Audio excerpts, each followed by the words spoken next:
Assalamualaikum warahmatullahi wabarakatuh. Perkenalkan nama saya Auliadina Rahayu dengan NPM 231061312600002. Di sini saya akan memaparkan atau menjelaskan isi RPS dari mata kuliah Pak Fajar. Sebelumnya saya akan menjelaskan terlebih dahulu struktur dari CPLL-nya sendiri. Jadi CPL adalah capaian pembelajaran lulusan. Intinya kita tuh mempunyai kemampuan yang diharapkan dimiliki seorang mahasiswa setelah lulus nanti. Nah, dari tiap CPL ini mempunyai kode yaitu CPL 1, CPL 2, dan CPL 3. Dan juga mempunyai kode yaitu S dan KU. S itu artinya sikap, KU itu adalah keterampilan umum. Nah, kita masuk ke CPL 1. Pertama adalah CPL 1 itu masuk ke dalam bidang sikap S8, di mana intinya kita ini sebagai mahasiswa diharapkan mampu menginternalisasikan nilai, norma, dan etika dalam akademik. Artinya, kita sebagai mahasiswa ini diharapkan mampu berperilaku yang menjunjung tinggi etika, norma, dan aturan akademik. Misalnya kita tidak boleh melakukan plagiarisme, menghargai pendapatan orang lain, terus menjaga integritas penelitian dan pembelajaran. Lalu ada CPL 2 di mana kategori keterangan umum KU 3 intinya adalah kita mampu menganalisis implementasi perkembangan atau penerapan ilmu, teknologi, dan mengaplikasikan nilai humaniora sesuai bidang keahlian. Nah, di sini kita sebagai mahasiswa ini diharapkan bisa mengikuti kaidah, tata cara, dan etika dalam ilmiah. Dan setelah itu kita dapat menghasilkan solusi, gagasan, desain, ataupun kritik seni. Nah, dalam menulis deskripsi ilmiah dalam bentuk skripsi dan laporan, selain itu kita juga dapat mengunggah hasil kajian kelaman resmi perguruan tinggi. Lalu ada CPL 3 yaitu keterampilan umum KU 4.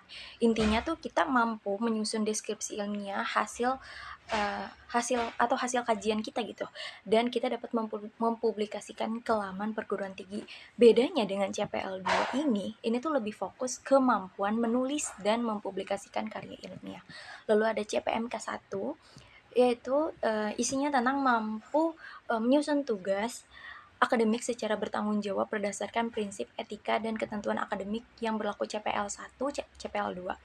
Nah, mahasiswa ini harus bisa menyusun tugas kuliah dengan jujur, etis, dan sesuai aturan penulisan ilmiah. Lalu ada CPMK 2, di mana isinya tentang mampu memahami konsep-konsep dasar yang menjadi fondasi epistemologis dalam hubungan internasional. Artinya, kita sebagai mahasiswa ini harus memahami dasar-dasar epistemologis atau teori pengetahuan dalam kajian HI. Lalu ada CPMK 3, yaitu mampu menerapkan konsep-konsep dasar yang menjadi fondasi metodologis dalam studi hubungan internasional. Ini tuh berdasarkan CPL 4 dan CPL 5. Nah, artinya kita ini sebagai mahasiswa bisa mengaplikasikan metode ilmiah dalam studi HI.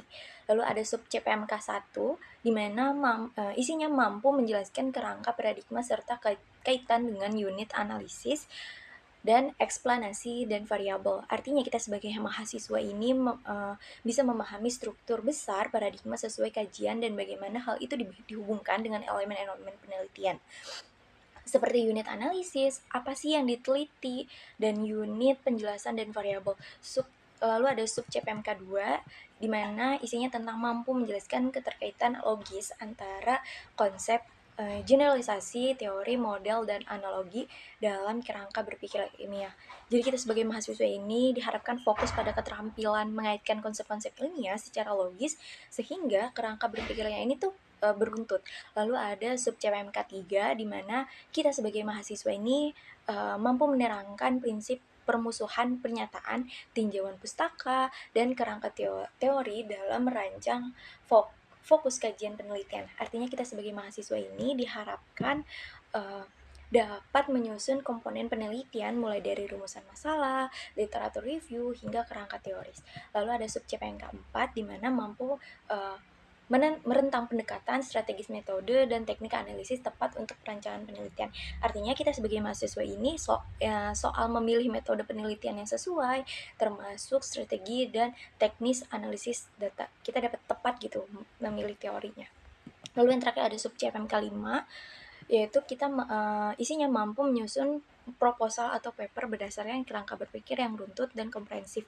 Artinya kita sebagai mahasiswa ini diharuskan memiliki kemampuan yang menyusun dokumen penelitian secara utuh dengan alur yang jelas dan lengkap. Begitu saja dengan dari penjelasan dari saya, kurang lebih mohon maaf. Wassalamualaikum warahmatullahi wabarakatuh. Terima kasih.